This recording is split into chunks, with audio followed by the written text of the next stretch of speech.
watch it flies in his mouth, tasting freedom while he's dead. He's broken out in love. Recently, we took a look at the Boneyard match at WrestleMania 36. This time around, we're going to check out this second cinematic match that happened at that event, the Firefly Funhouse match. This one should be interesting because the match has been and still is widely open to interpretation, and everyone has their own thoughts and ideas about the story that was told and the message the competitors were trying to get across. What we'll do in today's video is take a look at the build-up, we'll look at the match itself, and I'll talk about my interpretation of the match and what I thought the message was. The Firefly Funhouse match wasn't straightforward, it wasn't as cut and dry as your standard wrestling match, and it's very divisive in terms of its general content, message, and overall placement as a featured match at WWE's biggest show of the year. You're gonna see this whole thing differently than what I do, and you're gonna pick up on things that I didn't. Maybe you see parts of the match having a completely different meaning than what I do. Maybe you think I'm looking into parts of the match way too much and I'm not covering some parts enough. So I do urge everyone to use the comment section and offer your own deconstructions of the match because it'll be fascinating to find out how others read into it. For this video though, I've completely avoided explanations written online and reviews of the match itself because I want to give my true understanding of the match without being swayed by others' opinions. I did, of course, look at what people had to say on social media immediately following Mania 36, but enough time has now passed for a rewatch and a fresh take on the bout.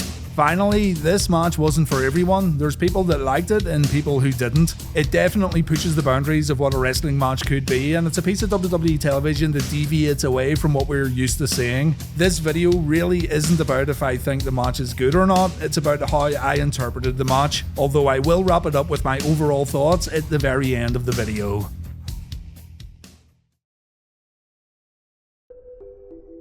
To cover the build-up to this match, we have to go all the way back to WrestleMania 30 in 2014. The Bray Wyatt character made its main roster debut the year before, and in his very first WrestleMania match, Bray was going up against John Cena, not a bad opponent for a character so fresh in the upper leagues of WWE. The storyline heading into WrestleMania 30 was a good one, and it's a storyline that would also re-emerge during the Firefly Funhouse match, so understanding Wyatt vs Cena at Mania 30 is quite important. Back then, Bray felt the WWE was engulfed in an era of lies, an era full of deceit and false heroes, and one of those false heroes was John Cena. Cena was viewed as the ultimate babyface, the good guy who could do no wrong, but Bray looked at Cena as nothing more than a typical man living within a man-made illusion. John Cena wasn't this big hero and do-gooder, he was just another wrestler manufactured by the WWE machine. Wyatt wanted to expose Cena, he wanted to ruin his legacy by not only proving that John was a fraud, but Wyatt wanted to go one step further and show the world that John Cena was a monster. And at WrestleMania 30, the whole Cena vs Wyatt match was based around Bray trying to get Cena to show his true colours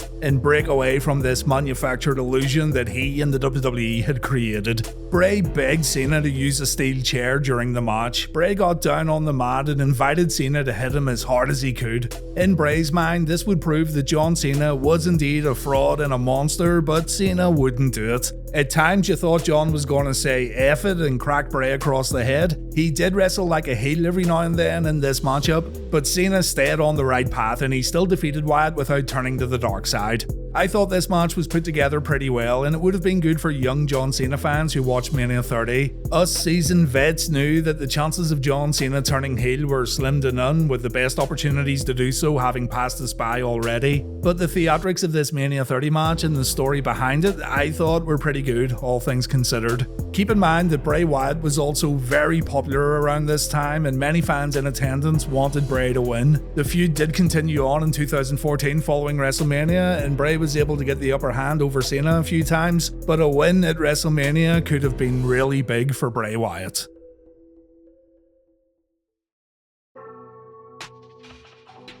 Years pass after the Mania 30 match. John Cena spends less time in WWE and more time in Hollywood while the Bray Wyatt character evolves. Bray introduces a much more deliberately evil and sinister character to WWE audiences, and that character was the Fiend. When Bray debuted the Firefly Funhouse segments and eventually his Fiend alter ego, a lot of fans got excited and a lot of fans rediscovered Bray Wyatt thanks to this rather extreme change in personality. For a period of time, all anyone would talk about was the Fiend, and it seemed like the sky was the limit for this new character evolution. People were predicting big things for Bray, and fans got reinvested in this dark yet highly entertaining version of the new face of fear. Some truly questionable booking decisions would hurt the Fiend though, most notably the Hell in a Cell match against Seth Rollins that ended via referee stoppage in favour of Rollins, and a quick loss to Goldberg at Super Showdown 2020 that cost Bray the Universal Championship. Many felt that the potential of the character was thrown away by WWE's booking decisions and their inability to let things simmer and truly develop,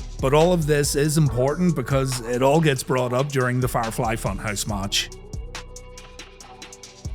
John Cena appeared on the 20th of February 2020 episode of SmackDown to talk about WrestleMania and what he'd be doing at that event. John said he actually wouldn't be at WrestleMania that year because he hadn't been in WWE for a long time, and Mania spots should go to the guys and girls who earned their spot for the biggest show of the year. So instead, John said goodbye and he gave a farewell salute to the fans in the arena. The lights then went out, and when they came back on, the Fiend was standing behind John. The Fiend pointed to the WrestleMania sign and Cena nodded, meaning all that business about taking away spots at Mania meant absolutely nothing at all. The next week on SmackDown, Bray explained that time can either hurt you or heal you. Cena may have defeated Bray all the way back at Mania 30, and it did cause Wyatt to begin a downward spiral professionally and personally, but if it wasn't for Cena, the Firefly Funhouse wouldn't exist. For that, Bray thanks John Cena. What's also true is that Cena helped create something else, a being built on pain and fueled by vengeance. That being is waiting for John at WrestleMania.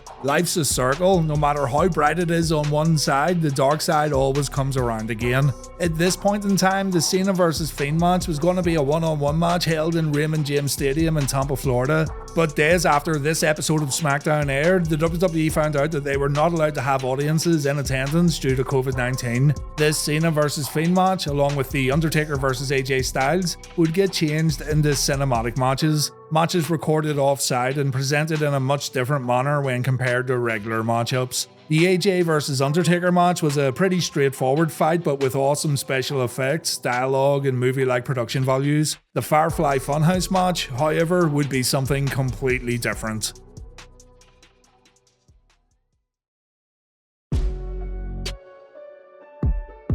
The following week, SmackDown was held in the Performance Center with no fans in attendance. The show ended with Michael Cole interviewing John Cena. Michael wanted John's thoughts on Bray Wyatt's comments regarding Cena himself being responsible for the creation of The Fiend, and Cena said, "This is really nothing new. This is just another guy blaming John Cena for their own failures." Cena says that Bray got lazy and complacent after WrestleMania 30, and Bray's blaming John for his own downfall. Cena also says that he himself has suffered a lot of setbacks and a lot of losses. Miz at WrestleMania, RVD at One Night Stand, CM Punk at Money in the Bank, The Rock at WrestleMania. No one once said that John Cena was buried after these matches because John put the blame all on himself. He adapts and then he gets his ass back in the fight. Too many guys get lazy and they blame everyone else for their own failures, but not John Cena. Guys like Tommaso Ciampa, Matt Riddle, Drew McIntyre, Rhea Ripley, and Velveteen Dream. These guys are the future, not Bray Wyatt. And Cena accepted this WrestleMania match because he wants to take Bray out of the game for good. He then says, and remember this part, he says the WrestleMania match is going to be uncomfortable to watch because the match is going to accomplish something that should have happened 6 years ago. It will end the existence of the most overhyped, overvalued, and overprivileged WWE superstar in existence. Bray then shows up and he says it's good to see John Cena again. Cena's doing great for himself with these Hollywood movie roles, the girlfriend's on top, he's still got his big muscles. Bray says Cena's still the man and he wonders what people wouldn't give to be John Cena for just one day. Bray says he knows why John came here and he knows why John couldn't say no to the WrestleMania match. It's all about the spotlight. Cena craves the spotlight like an addict, and it doesn't matter who John buries along the way. Cena fiends for the spotlight now, just like he did 6 years ago at WrestleMania 30. After that Mania 30 loss, Bray kept hearing voices in his head. He got tired of trying to make them stop, so instead he decided to listen. The voices took Bray's distorted and crooked world and they turned it into a magical funhouse. Cena broke Bray Wyatt, but the Fiend put Bray back together. WrestleMania is gonna be a slaughter, and Bray Wyatt says Cena just doesn't know it yet. The following week, the WWE aired clips from the WrestleMania 30 match to remind viewers about what happened, and then on the 27th of March 2020 episode of SmackDown, Bray offered John a unique challenge for WrestleMania 36. The promo starts off with Bray looking at a photo from WrestleMania 30. Wyatt then started hearing voices in his head, but this time it wasn't the Fiend talking to Bray, it was the old leader of worlds, Bray Wyatt. Wyatt says the old Bray had his chance against Cena and he failed. The Fiend won't fail. Abby isn't so sure though. She wonders if Bray has some sort of secret recipe for beating John Cena at WrestleMania, and Bray says yes, he does. It's a scoop of disappointment, a little bit of self-loathing, hot sauce for flavour, and a big helping of rage and resentment. Irrelevant and unnecessary opinions are also needed, so Bray grabs Rambling Rabbit and the secret recipes all thrown together into a blender. Bray hits the button while laughing like a maniac, and then Bray makes a change to the WrestleMania match. He says John doesn't deserve an ordinary match because he being the Fiend, is anything but ordinary, and he wants John to step into the Fiend's world of madness and mayhem. He challenges John to a Firefly Funhouse match at WrestleMania. As mentioned in the Boneyard match video, it made sense for WWE to move matches away from the ring and take matches to different locations, but this one had the potential to be, well, anything at all. No one knew what the Firefly Funhouse match would entail. All we knew is that John Cena would step into the Fiend's world, and in regards to a physical location, this could be anywhere. On the SmackDown just before WrestleMania, Cena talked about this new normal in WWE. There was a big learning curve for the company in terms of producing shows, with some moments being good and some moments not being so good. But WWE's navigating through the uncertainty, and WWE's still going to present WrestleMania with everyone wondering what's going to happen and how this is all going to work out. The beauty of Mania 36 lies in its uncertainty. Cena's been challenged to a Firefly Funhouse match and no one can tell Cena what the match is or what it's supposed to be, but that's probably what the Fiend wants because the Fiend loves uncertainty. Uncertainty can lead to fear, fear can lead to panic, and panic can lead to collapse. On the eve of WrestleMania, everyone stares into the world of uncertainty and they ask what happens next. But when it comes to the Firefly Funhouse match, John will not be afraid and he won't panic. He plans on squashing Bray Wyatt and finishing what he started 6 years ago. Bray isn't even on the level below John Cena. A bootleg version of Mr. Rogers doesn't stand a chance against someone like Cena. And as for the Fiend, well, Goldberg already exposed the Fiend as an entity that has weaknesses. Cena plans on further exposing the Fiend as an embarrassment. The Fiend Bray Wyatt challenged Cena. The Fiend wanted this match on his terms, so the Firefly Funhouse stipulation gets accepted and Cena says he's gonna kick Bray's ass. The puppets from the Funhouse then appear and they chant that Cena's gonna play with them forever following WrestleMania. The lights go out and we see the Fiend looking at John as a high-pitched noise plays throughout the performance center. Bray then appears behind Cena and he says, "Let me in," and then everyone except John Cena disappears. Cena was full of bravado before the Fiend showed up. It was clear to see that he was a little on edge when SmackDown faded to black.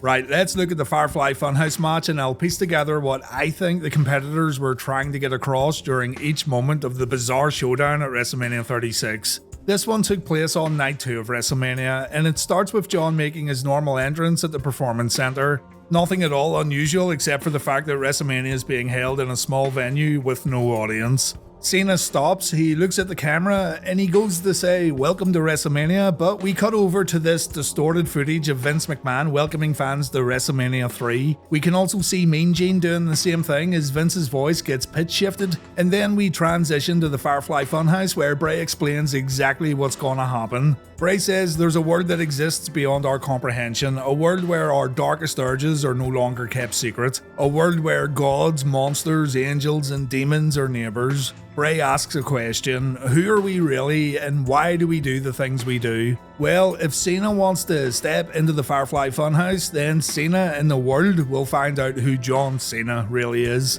Cena's gonna face his most dangerous opponent yet, and that opponent is John Cena. It's time for Cena to compete in this Firefly Funhouse match against himself. The sign on the door says, "Abandon all hope ye who exit here." This sign wasn't made for this match, by the way, it had been there for a while. But the message is from Dante Alighieri's 14th century poem Divine Comedy. It's been altered from "Abandon all hope ye who enter here." And this part of Divine Comedy is better known as Dante's Inferno. It's all about Dante's journey through hell.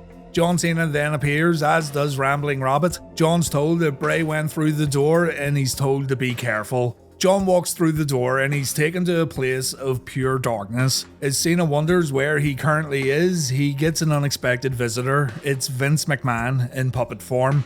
McBossman had appeared in the Firefly Funhouse before, but here he's used to ask John a question. He wants to know if John has enough ruthless aggression to reach for the stars like never before. Has Cena got enough ruthless aggression to excel beyond his wildest dreams? Enough to make necessary sacrifices of mind, body and soul to be a success in WWE? These words were taken straight from the June 24th, 2002 episode of Raw when McMahon got the Raw roster to stand around the ring, and he asked everyone who has enough ruthless aggression to be the next big WWE superstar. Cena walks away from Vince, we cut to Bray standing in a WWE ring, and footage of Kurt Angle's famous Ruthless Aggression Challenge is then shown with Bray mimicking the words Kurt said on that night. Kurt wanted someone with enough ruthless aggression to come out and fight him on SmackDown, and this was when John Cena made his WWE television debut. Cena's being made to relive that moment in this Firefly Funhouse match. So here comes John Cena in his old original gear, standing in front of the SmackDown fist, looking incredibly unsure of himself but still determined to get in the ring and face Bray Wyatt.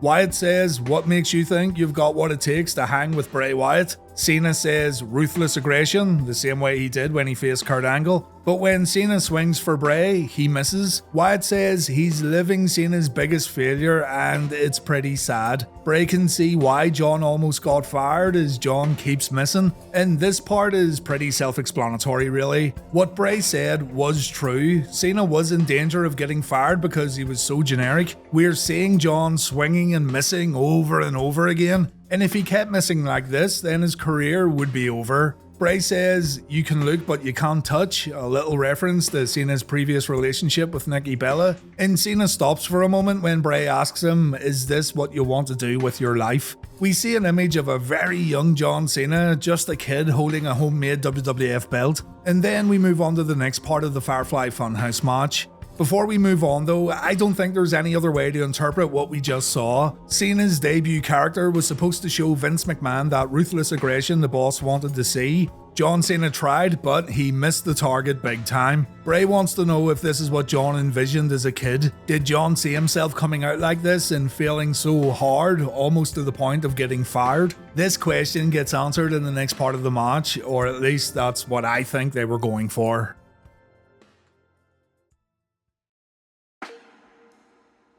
We cut over to Mr. McBossman and Macho Mercy. Mercy says it's too hot to handle, too cold to hold, and the intro for Saturday night's main event plays. This is a program Cena watched as a kid. John saw larger-than-life superstars and he dreamed of one day being just like Hulk Hogan and Macho Man Randy Savage. Bray Wyatt stands in front of the big blue steel cage. He says, "My tag partner is such a physical specimen that you can't help but worship him." This line was pretty important because this was what many believed to be Vince McMahon's mindset about the guys on his roster. The bigger you are, the more muscular you are, then the better your chances are of being great in WWF. A great body equals great success in the land of the giants. Bray says it's all about muscles, it doesn't matter how much talent you've got, and that's what Bray's tag partner Johnny Largemeat is all about.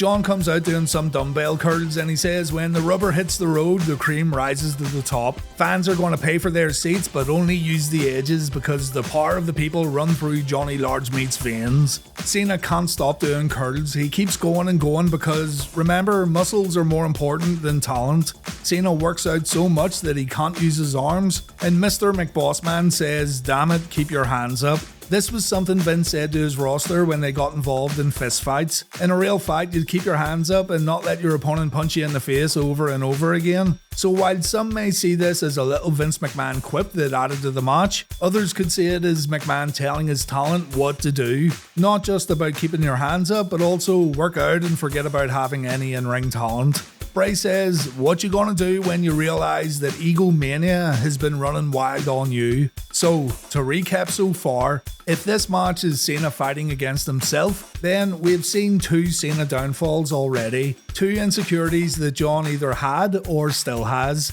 The first was Cena's debut when he almost got fired, and the second was the fact that he thought he had to be a body guy to make it in the wrestling business, just like those who came before him.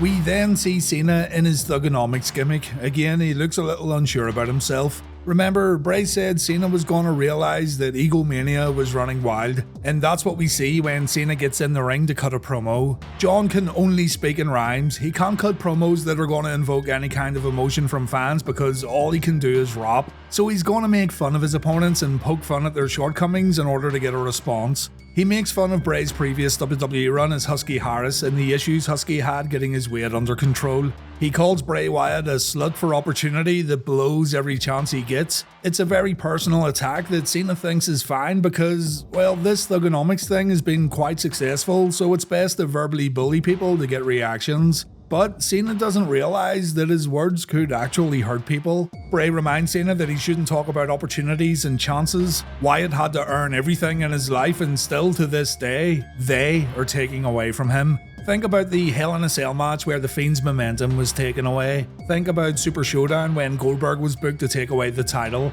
Bray worked hard for opportunities, but the company cut him off when he was on the verge of greatness. Cena, meanwhile, is the golden goose. He's untouchable. He gets unlimited chances. But John Cena is a bully. He's not a hero. He's a horrible person who takes the weaknesses of others and he turns them into jokes. Bray congratulates John. John Cena's the man, but he'd do anything for fame. Bray wants to give John a chance to make things right though. Bray walks to the corner and he says the floor's all Cena's, and John decides not to apologise or explain why he did what he did in regards to his ego. He instead makes a tired old joke about these nuts. Cena then goes to attack Bray. Bray disappears. Wyatt then wraps a chain around his hand and he knocks Cena out. Maybe this was to symbolise the Chain Gang turning their backs on Cena, I'm not sure. But it's another image of John getting hurt by something that he himself created. Also, Cena wore a Yankees shirt during this bit and a Yankees baseball cap. Another time we witnessed John's insecurities was when CM Punk compared Cena to a dynasty just like the New York Yankees. Cena took the comment personally and he attacked Punk after it was said, which did seem a little out of character for the time.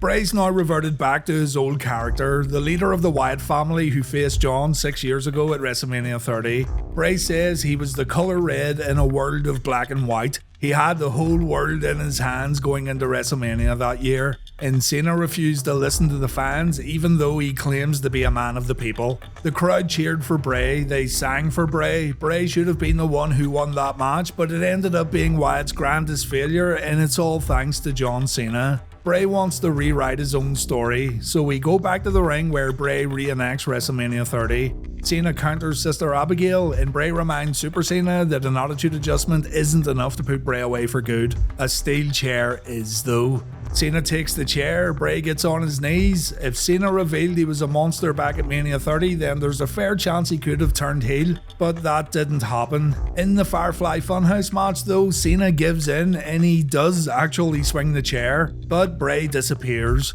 For years, fans wanted Cena to turn heel, and it was something Cena fought against both on screen and off screen. Fans would compare a Cena heel turn to Hulk Hogan's turn in WCW during 1996, and that heel turn of Hogan's gave us the NWO faction. Bray Wyatt wants to draw that comparison in a much more visible manner. So Bray, repeating words said by Eric Bischoff on WCW Nitro, introduces everyone to a heel version of John Cena, Cena in the New World Order. This part's more like a fever dream. The comparisons between heel Hogan and a potential heel Cena are brought to life. Vince McMahon says it's such good shit, a little wink and a nod to John Moxley's comments regarding Vince's creative ideas. But John quickly realizes that he doesn't want to join the dark side and he can't be a bad guy. In a way, there is some selfishness to Cena's choice. Fans wanted bad guy Cena. A bad guy Cena at WrestleMania 30 could have presented Bray with his own WrestleMania moment, but John won't do it. Cena attacks Bray, and throughout the attack, more of Cena's failures get shown to the audience. The loss to RVD at One Night Stand, Edge cashing in Money in the Bank for the very first time and beating Cena, Shawn Michaels standing over Cena on an episode of Raw, Cena taking a Batista bomb, a skull-crushing finale, CM Punk beating him for the WWE title and leaving afterwards, The Rock beating Cena at WrestleMania, Randy Orton holding the WWE World Heavyweight Championship, Brock Lesnar decimating John at SummerSlam, John passing the torch to Roman Reigns, The Undertaker tombstoning John at Mania 34. John's clearly had a lot of low points in his career and he's taking it all out on Bray. He then realizes he's attacking Huskus the Pig Boy. He seemingly lost his mind and he looks absolutely defeated due to dealing with all these insecurities. And that's when the Fiend appears. It looks like John understands what's about to happen, so he turns around and he gets put in the mandible claw. Audio from Cena's SmackDown promo then gets played, the one I told you to remember earlier on when he said this WrestleMania match is going to accomplish something that should have happened 6 years ago. It will end the existence of the most overhyped, overvalued and overprivileged WWE superstar in existence. The superstar John was talking about was John Cena himself. The Fiend hits Cena with Sister Abigail. He then locks in the claw again as Bray counts Cena's shoulders to the mat. And Bray's laughter can be heard as the Fiend stands above Cena victorious. Cena loses the Firefly Funhouse match, and fans sit and wonder what on earth they just watched.